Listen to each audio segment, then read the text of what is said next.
ఇక్కడ నేను ఒక వ్యక్తిని ఉద్దేశించి మాట్లాడుతూనే ఆ వ్యక్తి నాకు చాలా కావాల్సినాడు.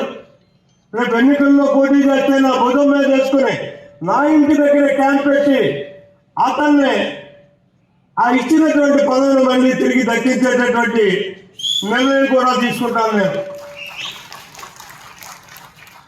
కానీ ఒక వ్యక్తికి 2 పదవులు ఇచ్చేటటువంటి పరిస్థితి న్యాయమా?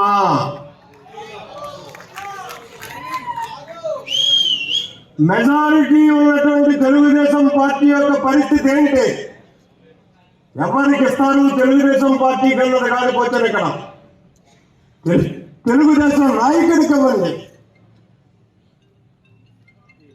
ఎందుకో అక్కడ ఉన్నటువంటి పదవులు వదిలి ఇక్కడికి ఇంకొక పదవి కోసం ఇవ్వాల్సినటువంటి పరిస్థితులు వచ్చాయి. ఒకసారి ఆలోచన చేయండి.